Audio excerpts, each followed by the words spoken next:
Merhaba, bugün Manage Engine Cloud DNS hakkında konuşacağız. Cloud DNS, Manage Engine ailesinde IT Operation Management yani IT operasyon yönetimi bölümünde yer alan modüllerden biri. Cloud DNS, cloud üzerinden mevcut domain yapınızı yönetmenize, erişilebilirliğini üst seviyede tutup güvenliğini sağlamada işinize yarıyor. Dilerseniz ilgili ürünü ManageEngine.com sitesinden direkt bir Zoho hesabı oluşturarak ücretsiz olarak kullanmaya başlayabilir ve bir domain için ücretsiz olarak kullanmaya da devam edebilirsiniz. Kısa bir sunumla devam edelim. ManageEngine Cloud DNS belli başlı kolaylıklar sağlıyor. Fakat bu kolaylıklar nedir? Bunlara bir değinelim.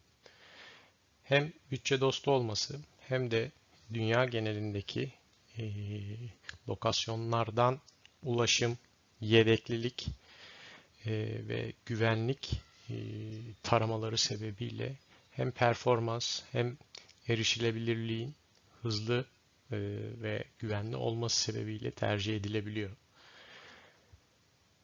Yedekli bir yapı kurmanın maliyetleri vesaire göz önünde bulundurulduğu zaman daha bütçe dostu ve güvenlik tarafındaki yeni algılanan tehditlerin de karşılanması, bunların bir şekilde düzenlenmesi ve bunlara cevap verilmesini de hızlı algılayıp kendini geliştiren bir algoritması olduğu için gayet güzel bir çözüm sağlıyor bu konuda da.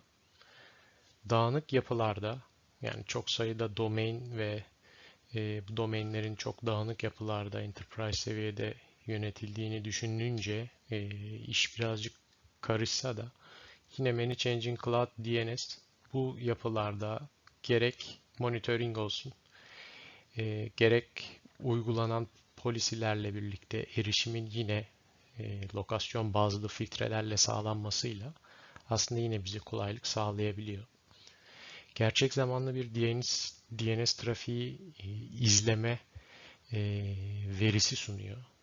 İlgili domain veya ilgili oluşturduğumuz TCP, DNS kayıtlarının herhangi bir şekilde hataya düşmesi, istenilen zamanlarda erişilememesi durumunda bize alarmlar verebiliyor. Diğer vendorların aslında ücretli olarak sağladığı DNS migration hizmetini ücretsiz olarak sağlıyor. AWS'ten vesaireden geçerken import export e, uygulamaları ücretsiz. Dünya genelinde 30 milisaniyenin altında sorgu cevaplaması garanti ediyor. Bu tarafta zaten demoda ilgili sonuçları göreceksiniz. Ciddi anlamda yüksek performanslı çalışıyor ürün. Ve ürünün tabii ki bir support'u var ama bu support premium support olarak geçiyor. Çoğu vendorda bu da ayrı ücretlere tabi olmasına rağmen yine Manage Engine Cloud DNS bunu normal bir hizmetmiş gibi size sunuyor. Peki bu tarafta Manage Engine Cloud DNS'in bize tanıdığı ayrıcalıklar neler? Yani diğer markalardan öne çıkaran özellikleri neler? Öncelikle bir DNS failover yapısı var. GeoDNS diye geçen bir özellik. En yakındaki lokasyondaki host'tan cevap almanızı, dolayısıyla performansınızı arttırmaya yönelik bir çalışma şekli var. Eğer dilenirse failover veya round robin şeklinde yedekli yani backup olarak tutabileceğiniz ve cevap alabileceğiniz sunucularla destek alabiliyorsunuz. Round Robin tarafında hem sıraya sokabiliyor klasik failover algoritmaları ya da ağırlığa yani yüke göre bölümleme yapabiliyor. Yani 3 sunucunuz var. 3 tane istek geldi. A, B, C şeklinde dağıtılıyor veya işte yüke göre dediğiniz zaman işte A sunucusu ilk başta karşılıyor. Daha sonra B'ye, B'deki yük arttıkça C'ye aktarabiliyorsunuz sorgu limitlerini vesairelerini. DNSSEC özelliği ile aslında veri bütünlüğünü korumaya yönelik ciddi bir koruma kalkanı sağlıyor. Yani son kullanıcının veya uç noktadaki client'ın yanlış bir DNS'e yönlendirilmesi böylece engellenmiş oluyor. Yine ücretsiz bir DDoS koruma e, sağlıyor. Bu tarafta yine diğer vendorlardan artısı, diğer vendorların bunun işte gelen paket yoğunluğuna vesaireye göre ücretlendirmesi ama AnyChange'in Cloud DNS'in bunu ücretsiz olarak yapması. Yine bir diğer güzel ücretsiz özellik Vanity Name Server özelliği. Vanity Name Server'la bildiğiniz üzere bir domain sorgulaması yaptığınız zaman internet üzerinde bu domain bilgilerine eriştiğinizde NS'lere vesairelere erişebilirsiniz. Ama Vanity Name Server özelliği kullanırsanız kendi domaininizi bir kişiselleştirme imkanı sunabilir. Markanızı bir tık daha ön plana çıkartabilirsiniz. Bu özellik de yine AnyChange'in Cloud DNS'te var. Ve yine aynı şekilde birden fazla domain veya tek domain içerisinde limitsiz sorgu oluşturma gibi bir feature da geliyor ürünle beraber. Bu ayrıcalıklar ürünü gerçekten bir iki adım öne çıkartıyor. Peki bu performans ve erişilebilirlikte olan bu ürünün olan iddiası neden hani bu kadar sürekli tekrarlanıyor? Ona bir göz atalım isterseniz. Şimdi burada 3 tane özellikten bahsedilmiş. GeoDNS, Load Balancer ve DNS Security.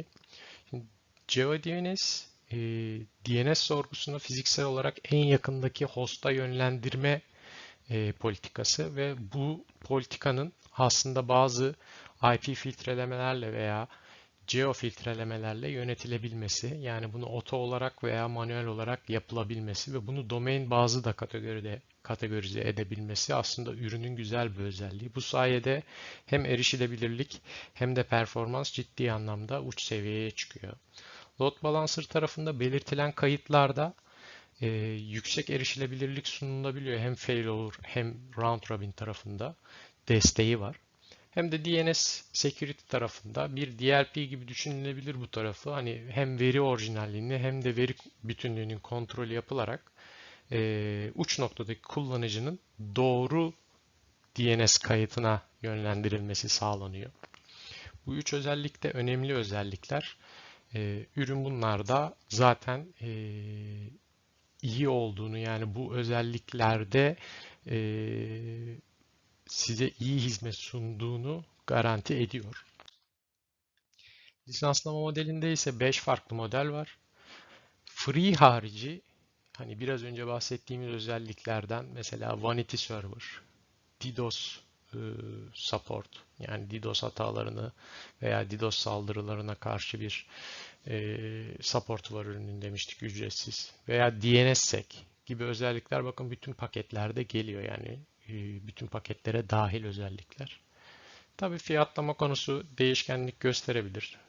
O günün zamanın şartlarıyla bir bayiyle veya distribütörle tekrar konuşmakta fayda var. Ürün bu şekilde. Dilerseniz demoya geçerek ürünü bir tık daha ayrıntılı inceleyerek devam edelim. Cloud DNS arayüzünde bizi dashboard karşılıyor. Bu dashboard'ta 24 saat ve son saatin verileri ve son saatteki yapılan toplam query sayısı, query'lerin genel olarak nereden yapıldığı, cevaplandığı gibi bir dünya haritasıyla karşı karşıya geliyoruz. Ürünü ilk kullanıma başladığımızda ürün bizden bir domain eklememizi istiyor. İlgili domaini çok basit bir şekilde gerekli bilgileri doldurarak eklemesini yapıyoruz. Burada dikkat edilmesi gereken şeylerden birisi, biz GeoDNS üzerinden genelde ilerleyeceğimizi düşünüyorum ama EXFR, yani eğer destekleyen bir ikinci sunucunuz, üçüncü sunucunuz varsa domain sync özelliğiyle mevcut domaininizi sync olarak da kullanabilmenize izin veriyor. Genel olarak GeoDNS olarak ilerleneceğini düşünüyorum. Buradaki geri kalan ayarlardan TTL veya expire zamanlarına takılmıyorum ama targeting ve vanity gibi özelliklerimiz vardı. Bahsetmiştim sunumda. Targeting, filtering yapıp yapmayacağımız, yani domain başına veya domain grupları bazında bizim filtreleme yapıp yapmayacağımız, yani lokasyon bazlı bu domaine olan sorgular işte Avrupa üzerinden karşılansın veya Asya üzerinden karşılansın gibi. Vanity Name Servers'ta eğer ilgili config yapıldıysa bizim NS'lerimiz yerine bizim kişiselleştirilmiş bir domain sorgusuna cevap verecek bir veri gelmesini sağlayan bir özellikti. Ben no dedim. Şu an Vanity Server konumlandırmadım. Bir spesifik olarak Vanity Name Servers oluşturup o şekilde bir yapılandırma yapmadım. Targeting yaptım. Hani filtering yaptım. Genel olarak auto modda kullanacağız. Bu şekilde bir domain ekleme ardından aslında bu domaini çok kısa süre içerisinde içeride oluşturup bize name server'lar oluşturuyor. Oluşturduğu name server'ları ilgili isim aldığımız sitede yönlendirmesini yaparak aslında kayıtlarımızın, yani sorgularımızın buraya gelmesini sağlıyoruz. Ondan sonra klasik olarak yönlendirmemiz veya bir işte MX'imiz veya bir diliyorsak eğer CNAME'imiz olacaksa hepsini ilgili menülerden çok basit bir şekilde artı tuşuna basarak gerçekleştiriyoruz.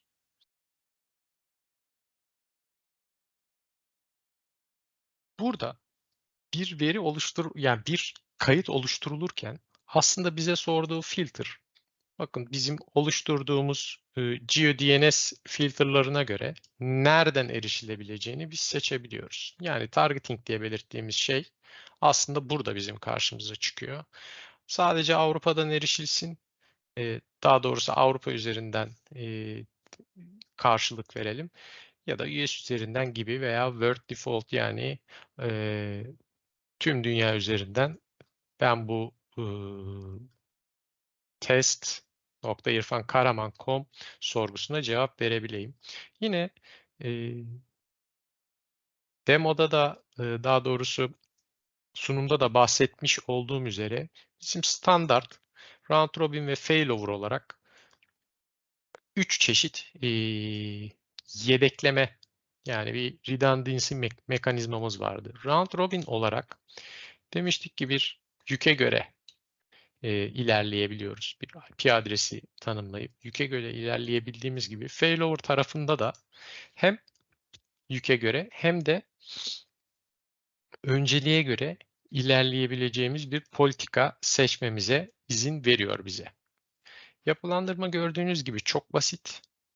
Ayrıca burada önemli olan bir diğer husus da bizim burada yaptığımız bütün değişikliklerin aslında sağ üst köşede versiyon olarak tutulduğu, yani bir aslında Git kullanıyormuş gibi yapılan bütün değişiklikler versiyon olarak burada tutuluyor ve aslında birden fazla admin varsa hem adüt kısmından bu konu incelenebilirken hem de versiyon ne değiştirilmiş, ne eklenmiş, ne çıkartılmış.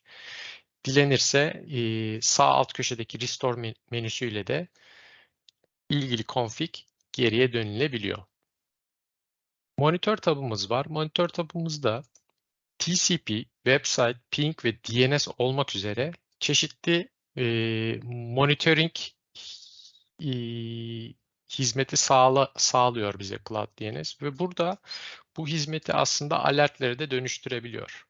Ben burada birkaç örnek yaptım. Bir HTTPS website, DNS, yine bir HTTPS ve ping olarak ve ilgili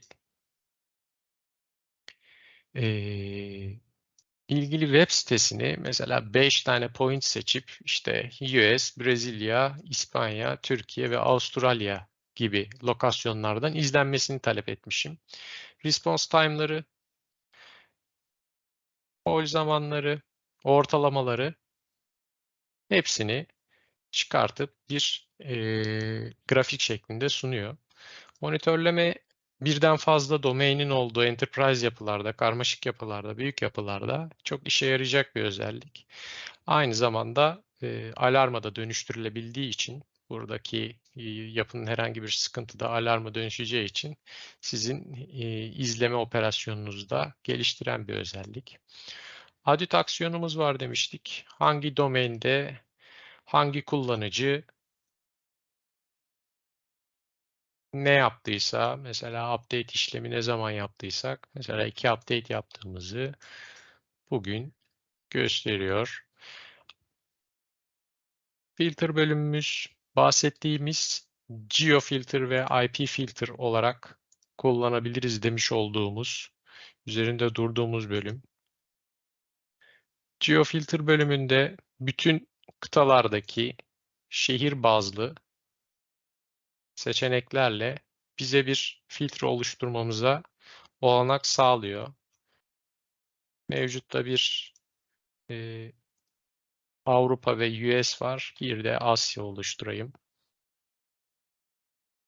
Bu kadar basit. Eğer bu filtrelere göre ben izleme yapacak olursam eklediğim domainde bir kayıt oluştururken mesela Asya üzerinden response almasını istersem Asya'yı seçiyorum. US üzerinden almasını istersem response'u son kullanıcının US seçiyorum. Default olarak Word Default geliyor.